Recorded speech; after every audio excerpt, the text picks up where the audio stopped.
OIM sede Perú tiene en este momento el privilegio y el honor de presentar a dos distinguidas autoridades nacionales de salud en el Perú. Me refiero al doctor Jorge Rubiños, vicedecano nacional del Colegio Médico del Perú, para quien pido un caluroso aplauso. Y al distinguido doctor Joel Mota, decano nacional del Colegio de Obstetras del Perú, igualmente muy amable por su presencia, doctor. Empezamos con la exposición del doctor Jorge Rubiños, vicedecano nacional del Colegio Médico del Perú. El tema a desarrollar es rol del profesional de la salud en la reforma del sistema sanitario.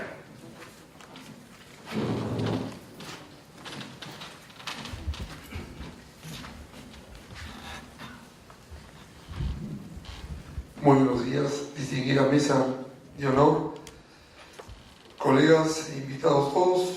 Agradezco en primer lugar la invitación que me han hecho a nombre del decano del Colegio Médico del Perú para hacer una exposición sobre el tema del rol del profesional de la salud en el sistema sanitario peruano. Siguiente, por favor. Yo mismo voy empezando, ok. Un punto de partida fundamental es si entendemos que la salud es un derecho o no. Ayer con mucha complacencia he compartido este concepto con todos los expositores. La salud es uno de los derechos fundamentales de todo ser humano para el desarrollo de sus capacidades y proyecto de vida sin distinción de raza, religión, credo político o condición económica o social. Por ello es un producto social. Y como un nuevo paradigma al concepto tradicional que la Organización Mundial de la Salud por años mencionaba sobre qué es salud, ahora estamos de acuerdo con la visión que tiene UNESCO y que considera que la salud es el estado de bienestar y salud integral en el cual los seres humanos pueden efectivamente desarrollar sus capacidades, el derecho individual y colectivo de realización de su proyecto de vida que pueda ser ejercido en un sistema que asegure su plena vigencia. Conversábamos a raíz de una convocatoria con el actual ministro de Salud y nosotros le planteábamos este concepto. La salud en el Perú no puede seguir siendo vista como el estado de solución frente a las enfermedades, porque terminamos con un ministerio de la enfermedad y no con un ministerio de salud. Y con poco presupuesto terminamos con un ministerio que está perdiendo la guerra con enfermedades como tuberculosis, malaria, dengue, etc. Es decir, salud para nosotros es una situación de permanente mejoramiento de la calidad de vida. Y para ello depende del medio ambiente, de estilos de vida, biología humana, provisión de servicios de salud en esas proporciones que ustedes ven. El tema entonces no se reduce a servicios de salud, a un asistencialismo, y mucho menos cuando es un micro asistencialismo con un presupuesto en crisis que no cubre nada, como es el Seguro Integral de Salud en el Perú, desfinanciado. Es un tema transversal. Salud compromete intersectorialmente a todos los sectores, porque es la única manera de corresponder al artículo primero de la Constitución Política del Perú. El fin supremo es el individuo, el ser humano. Todos los elementos de la biología humana, del medio ambiente que ustedes leen, estilos de vida y obviamente servicios de salud en cantidad, calidad, orden, índole de prestaciones y sistemas de atención. No puede haber una infraestructura de 30 años atrás o equipamiento de 20 años atrás y falta de recursos humanos en una cantidad de 6.500 médicos como hay en el Perú. Y salud pública, según la OMS, es el esfuerzo organizado de la sociedad, principalmente a través de sus instituciones de carácter público, para mejorar, promover, proteger y restaurar la salud de las poblaciones por medio de actuaciones de alcance colectivo. Y esta es una definición ya antigua, la de Winslow, donde se considera la ciencia y el arte de prevenir las enfermedades, prolongar la vida, fomentar la salud y la eficiencia física y mental mediante el esfuerzo organizado de la comunidad. Cuando el profesional de la salud tiene que intervenir en una reforma, tiene que analizar que ella va a depender de factores condicionantes. Por ejemplo, la ideología. Es fundamental la decisión política. ¿Cuál es la política de Estado?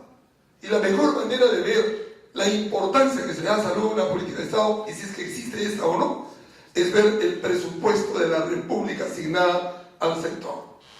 No existe desarrollo de un país si no hay importancia en salud y educación. El individuo sano es el único que va a poder, con la instrucción, con la educación primaria y secundaria, entender, y con esa educación tener salud el resto de su vida. Y sin salud y educación no hay desarrollo. Por más que el país, como nos ha ocurrido, haya tenido ingresos económicos para acumular la caja fiscal, porque crecimiento económico no es equivalente a desarrollo del país. De manera que las autoridades políticas tienen una responsabilidad tremenda, y nosotros consideramos que lo que están llamando reforma de salud no es reforma de salud. Es una privatización donde ni siquiera se ha hecho un buen diagnóstico de la situación de salud.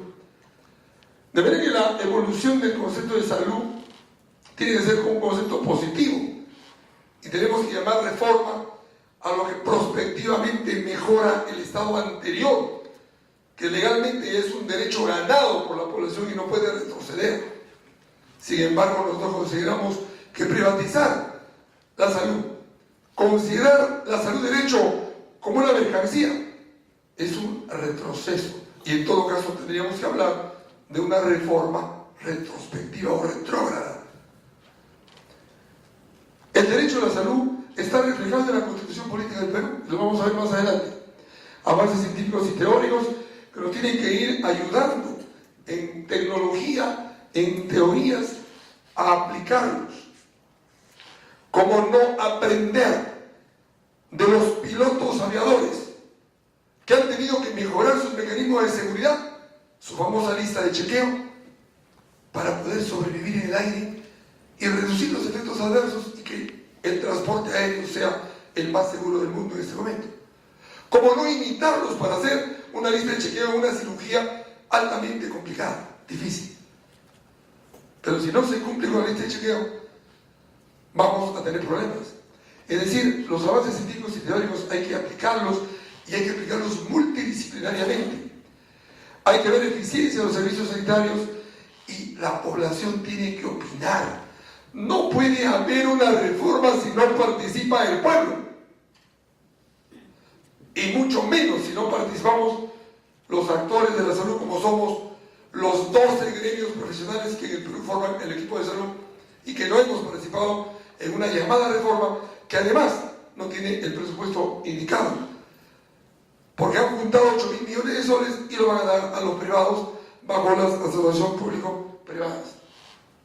El Perú firmó en el año 48 la Declaración de los Derechos Humanos en el marco de la Organización de las Naciones Unidas, y desde ahí defiende, está en su Constitución, en todos sus convenios internacionales, que la salud es un derecho humano, y esto ha sido incorporado y reconocido por el Tribunal Constitucional, de manera que no debe haber duda de este concepto, y además que no se debe entender salud como la cobertura prestacional ni microasistencial, el microasistencialismo como un favor.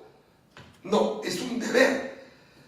La salud es un derecho humano fundamental, y la población se organiza en estados y con gobiernos de turno para que ejecuten que la salud sea gratuita, de calidad y para todos. Y la palabra ministro de salud proviene etimológicamente de la palabra servir. Por lo tanto, el ministro es el principal servidor, pero no para servirse con un sueldo de 30.000 soles, mientras a los médicos los deja con 3.000 soles y con una huelga de 5 meses. Y todo esto tiene un fundamento. El ser humano, el potencial humano, es la principal riqueza de un país. Y si no la cuidamos, si no hay desarrollo, el pueblo queda en su desarrollo y queda atrás. La Comisión de Seguridad Social del Congreso del año 2007 hizo una memoria importantísima para decir que el Perú estaba en deuda con los compromisos del año 48 y que jurídicamente y económicamente era posible cumplir con este mandato de que la salud sea gratuita y para todos y de calidad, porque había dinero, había posibilidades y había que hacer crecer el seguro haciéndolo universal, añadiendo el tema pensiones y el tema de riesgos en el trabajo. ¿Y qué hicieron después en este gobierno? Todo lo contrario. Pero cuando entraron al gobierno, en el plan estratégico de este actual gobierno, ingresaron con este documento que yo guardé, donde la seguridad social la iban a transformar y prometieron el cumplimiento de los puntos y aspectos más importantes que paso a detallar. La Declaración Universal de los Derechos Humanos, que ya mencioné, del año 48, para desarrollar la seguridad social. Pero hicieron lo contrario. Le quitaron todo lo que es pensiones. Han debilitado y están desangrando, privatizando la seguridad social. Entraron ofreciendo esto. El primer presidente de Seguro Social ofreció esto. Pacto Internacional de Derechos Económicos, Sociales y Culturales de las Naciones Unidas, firmadas en el año 76, ofrecieron cumplir el convenio 102 de la OIT sobre la seguridad social de agosto del año 61. Y obviamente la Constitución Política del Perú, donde además de considerar que la salud es un derecho humano fundamental, hablaban del derecho a la seguridad social y que ésta crezca para ser universal y progresiva. Si había avanzado históricamente la seguridad social a tomar a los trabajadores estatales y luego privados, tenía que darse mecanismos, y la Academia Peruana de Salud es uno de los que más ha fundamentado mecanismos para que todos los informales entren al Seguro Social. Y si se desarrolló el Seguro Integral de Salud, perfecto, para los pobres, extremadamente pobres, con plata del Estado, pero no pues a $35 per cápita, por lo menos a los $219 per cápita que tiene la Seguridad Social. No pedimos que sea a los $479 que maneja per cápita una EPS o entidad privada. Lo que no podemos aceptar es que el Seguro Integral de Salud sea un seguro para peruanos de tercera, la Seguridad Social para peruanos de segunda, y los que tienen dinero tengan un seguro de primera. Eso es lo que no podemos aceptar. Y estos puntos han sido los motivos de la huelga. No como gastaron 180 millones en el gobierno para hacer creer que los médicos pedíamos solamente un bono por cumpleaños. Aquí, en los objetivos estratégicos, uno de los puntos es extender la cobertura de la seguridad social a todos, empezando por los informales. De manera que cuando sale la llamada reforma de salud, ¿se garantizan estos dos conceptos? La respuesta es no. Es una reforma neoliberal del gobierno, viene del consenso de Washington de la década de los 90, es una oleada internacional. Fácilmente cambiaron la Constitución en Colombia y pusieron la Ley 100, y luego de 20 años he tenido la suerte de asistir en Cali, Colombia, al tercer Congreso Internacional de Salud Pública para escuchar el enfoque universitario, académico, técnico, desde las facultades de salud pública. Y el doctor Félix Martínez ha sido concreto en decir, en su trabajo desde el Observatorio de Bogotá y el análisis de los 20 años de la reforma colombiana, que es el mismo modelo neoliberal que quiere poner en el Perú, ya lleva un año en el Perú, que están poniendo ya en el Perú. Y el doctor Félix Martínez concluye: a más mercado, menos equidad y menos salud pública. Es contundente. De manera que lo que hay, al haber cambiado la Constitución Política del Perú en el año 93, y ni siquiera la han cambiado bien, porque al cambiar un artículo donde no ponen la salud como un derecho fundamental en la relación, no han cambiado otros artículos de la Constitución. Y en una relación de artículos en un mismo capítulo, ustedes como abogados saben muy bien, los últimos, si mantienen y reconocen la obligatoriedad de cumplimiento de los convenios internacionales, se mantiene el concepto de salud como derecho humano fundamental. Pero sacaron luego la Ley General de Salud y la Ley de Aseguramiento Universal en el año 2009 y han pretendido con la nueva ley potenciar con el asistencialismo, el seguro integral, que ya sabemos que es un seguro demagógico y para pobres, el aseguramiento universal, que es otra cosa, juego de palabras. Universalmente todos van a tener un seguro, sí pues, pero ¿cuánto tienes de prima? Va a depender de cuánto tienes en el bolsillo. Va a haber una cobertura discriminatoria diferente dependiente de la capacidad de pago. En el seguro social ingresa un asegurado y no le preguntan cuál es tu prima, cuál es tu cobertura. Y si tienen que hacerle un trasplante de órganos, se lo hacen. Y si tiene cualquier tipo de cáncer o varios tipos de cáncer simultáneos, masiva, lo tratan. El Plan Esperanza, maravilloso, nació con 7 tipos de cáncer y hay más de 300 tipos de cáncer. Y aunque ahora lo están aumentando por nuestra crítica y presión, una cosa es aumentarlo en el papel y sin presupuesto, y otro es que se pueda dar cobertura. De manera que el engañarnos y atentar contra leyes como la ley del trabajo médico y poner ahora compensaciones en lugar de remuneraciones con el decreto legislativo 1153 es un manejo anticonstitucional e ilegal. Vulnera la ley del trabajo médico en 6 artículos y establece un organismo que con el cuento de ser el defensor de la población está tratando de llevar un sistema de sanciones que yo creo que va camino a lo que hemos visto con preocupación en Ecuador y en Bolivia, que es la penalización, la judicialización del acto médico.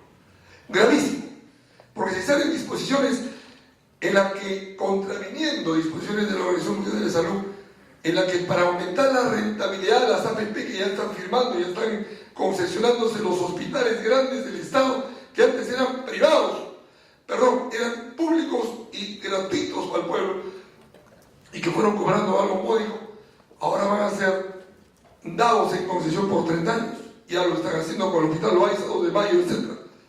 Entonces, es grave ver cómo va a ponerse en manos, y si en 10 minutos o 15 minutos la computadora me la cierran para ver a otro paciente, atenta contra la libertad de criterio de un médico, de que si tiene un caso rápido de entrega de resultados que lo puede estar en 5 o 10 minutos y ahorrar los otros 5 o 10 minutos para un paciente que sea complicado, que de repente no sepan el español y hay que atenderlo con paciencia, no puede imponernos una robotización, una deshumanización.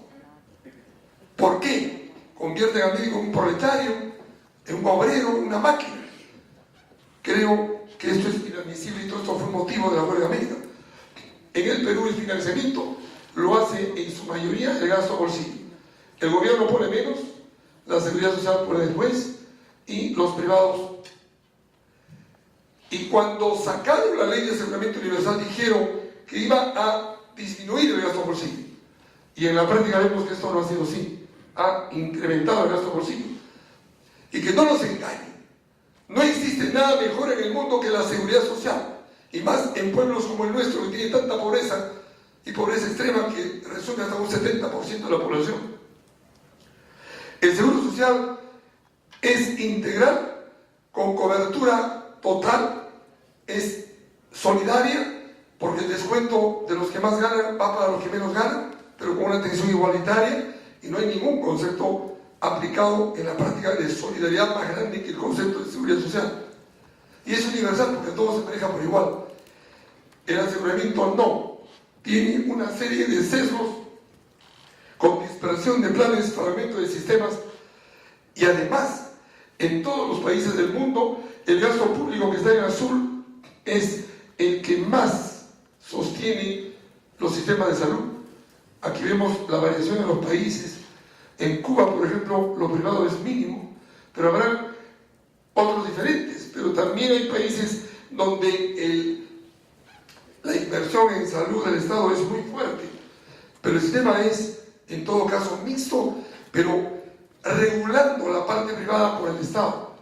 El gasto público de salud, miren ustedes cómo aumenta. Qué pena que Perú esté por 2 y pico, ni siquiera figura en la lista, a la cola. ¿Y cómo nos venden la privatización? Como modernidad. Nos la venden, pero ya ha sido criticado por una serie de organizaciones como la Oxfam. Es una ONG que reúne 17 organizaciones que trabajan en 90 países y que ven claramente que en todos los países del mundo se está haciendo esto por manipulación del Banco Mundial, Fondo Monetario Internacional y USAID.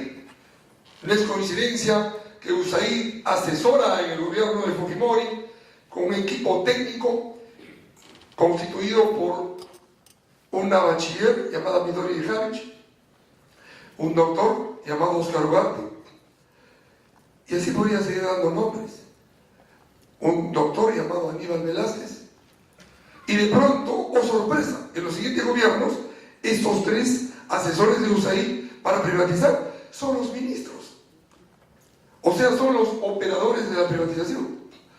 Esto es muy preocupante y, ¿cómo no, sin tener la voz de los médicos en esto, para consultar con nuestros amigos abogados qué hacemos?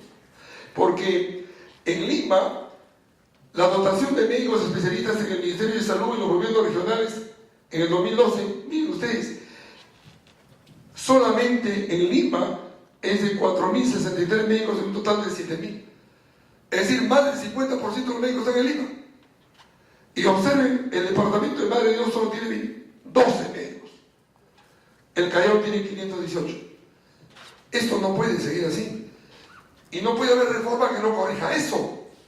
Y no puede haber gestión o gerencia de recursos humanos que no corrija esto, donde los principales profesionales, hablemos en azul de médicos, hablemos de enfermeros en verde y de obstetrices en rojo, obstetras, perdón, donde vemos que están prácticamente emigrando sin volver, migrantes sin retorno. No puede ser que perdamos en el 2013 2.513 médicos que se van para no volver. El Perú produce 2.000 a 2.200 médicos por año. O sea, estamos produciendo para que se vayan. ¿Cuánto cuesta la formación de un médico? La profesión que más dura, que es más costosa. La que debería merecer un cuidado más grande para tenerlo, darle la mística, empoderarlo, incorporarlo a una reforma de salud. Que no participe. ¿Por qué? Porque 20 iluminados en un escritorio lo han diseñado. Estábamos en el Congreso de la República hace 2 días. Estaban invitados los 2 grupos profesionales, pero hubieron problemas. La Comisión de Salud del Congreso nos invitó. Y estábamos, dice que evaluando a 1 año de la reforma de salud. Que había y qué sugerencia estábamos. Obviamente nuestra sugerencia fue destruir todo y empezar de nuevo. Pero cuando hablaron 2 alcaldes de la selva del Perú recientemente electos y mostraron las fotografías de los ríos contaminados por petróleo y cómo los animales mueren bebiendo esa agua y cómo ellos tienen que beber esa agua porque no hay otra, preguntaron: ¿qué están celebrando? ¿1 año de qué? ¿Reforma de salud? ¿Qué es eso? Pero salud allá no llega. Esa es la realidad del Perú. Los trabajadores de salud entonces somos los actores olvidados de las reformas. ¿Y en qué situación? Cuando depende de los trabajadores, de los recursos humanos, la adecuación numérica, la distribución geográfica, la compatibilidad social, para que haya una cobertura universal. Y cuando decimos compatibilidad social, tenemos que aprender el quechua y el aymara. Tenemos que respetar la multiculturalidad.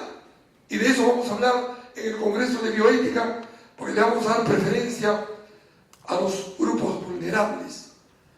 El Perú ha pasado de 9º a 4º país del mundo que se perjudica por el cambio climático. Y va a haber la COP20 en diciembre del 1 al 10. Pero los invitamos del 11 al 13 UNESCO viene al Perú para hablar de bioética, porque si hay corrupción, uno de los países donde más hay es el Perú. No es coincidencia que ya estemos como país primer productor de cocaína del mundo. ¿Cómo no se le va a dar una remuneración adecuada? En el Congreso le contesté a un congresista: ustedes desconocen, les hemos dado 400 soles de aumento a los médicos que están en frontera. Oiga, le digo, está usted equivocado. Le paga provincias, 400 soles no es nada. Pero no me hable de frontera. Pues si nos mandan con 400 soles de aumento a la frontera con Ecuador, se van a pasar al Ecuador porque ganan 25% más. Si nos mandan a la frontera con Colombia, se van a pasar porque ganan 45% más. Si se van a la frontera con Brasil, se pasan porque reciben 100% más. Y en Chile 45% más. Así que ni los envía a la frontera con la ridiculez de 400 soles más. La priorización no es un puñado de soles, como acaban de sacar, que a partir del 1 de enero han dado 100 millones de soles para cubrir a los niños gratuitamente de 0 a 3 años y a las madres gestantes. Aplausos, maravilla, qué buen gobierno. Oiga, dividan ustedes los 100 millones entre la cantidad que se va a atender y salen $40. ¿Y con qué pediatras y neonatólogos si no hay profesionales en provincias, especialistas? Si faltan 6.500 médicos en general en el Ministerio de Salud, si no hay infraestructura y equipos, demagogia. El médico sí, por supuesto, señores organizadores del Congreso que me han invitado, somos luchadores por la defensa de la salud y tenemos mucho que decir. Yo me confieso, tuve recelos con este evento, porque han habido antecedentes negativos queriendo ponernos el SOAT médico, que no es otra cosa que seguro para que algunos malos abogados se enriquezcan con la ayuda de unos malos médicos. Pero siento felicidad, pido públicamente mis disculpas si es que me equivoqué. Ahora pido otra cosa: unámonos, abogados y médicos, para defender la dignidad de los médicos, de los profesionales en general, pero como parte de la política de recursos humanos, porque el fin supremo es el individuo. Este es el fin, el resultado sanitario: mejorar la salud de la población. Y no puede haber si no hay acceso equitativo, si no hay eficiencia, efectividad, calidad y respeto. Allá en Colombia, en 20 años, y tengo las diapositivas, solo que creo que me va a faltar tiempo,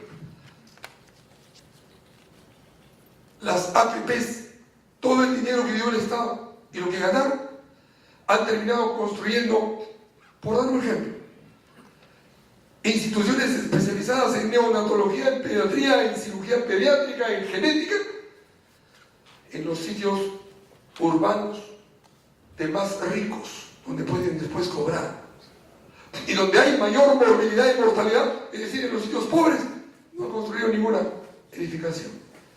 Esas son las pruebas del análisis de que si no es el Estado, si no hay la salud pública, los privados tienen que lucrar y tienen que administrar en función de su lucro.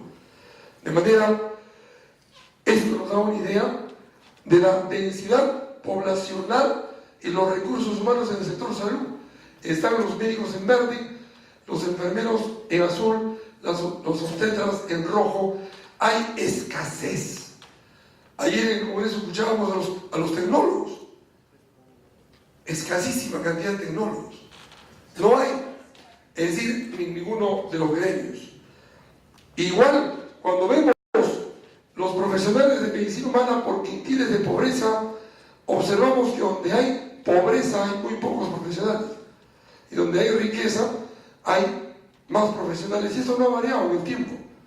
Y la reforma del último año tampoco lo ha cambiado.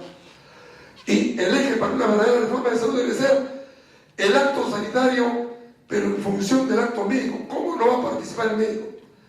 ¿Y cómo no va a participar dentro de la elaboración de un sistema de salud que tiene que tener 4 pilares: infraestructura, financiamiento, recursos humanos y normatividad legal? Y ahí lo necesitamos a ustedes. Una verdadera reforma de salud debe tener cobertura universal poblacional, financiera, prestacional, para mejorar la atención y los servicios. El doctor Félix León, este fue el trabajo, lo he traído, le pedí que me permita, lo he filmado y también lo tengo en PowerPoint. Y de ahí extraigo algunos puntos como este. El sistema de identificación de potenciales beneficiarios de los programas sociales, muchas palabras para decir quién es pobre para que merezca la ayuda.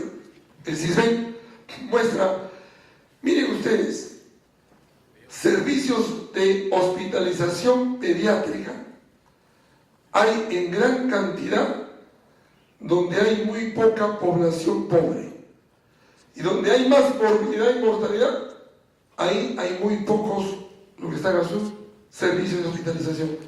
Hay barreras geográficas y hay inequidad, y no hay acceso, por lo tanto. Y si vemos las muertes, obviamente hay mayor muerte donde hay menos servicios, donde hay menos ofrecimiento de especialistas. Entonces, quisiera terminar con esta diapositiva, que es del doctor Félix Martínez, no es mía. Sociedad y mercado. ¿Quién sirve a quién? El problema real es un arreglo institucional y es un enfoque técnico de universidad. No es de la Confemel, que es gremial. No. Es de las facultades de medicina. El problema real es un arreglo institucional que permita que el mercado decida sobre las necesidades de la población de salud.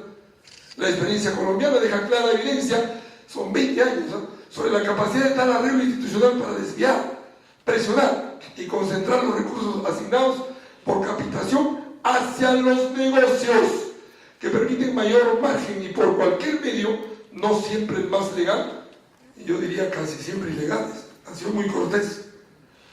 Al tiempo que se demuestra el abandono de las poblaciones pobres y los servicios básicos de baja rentabilidad.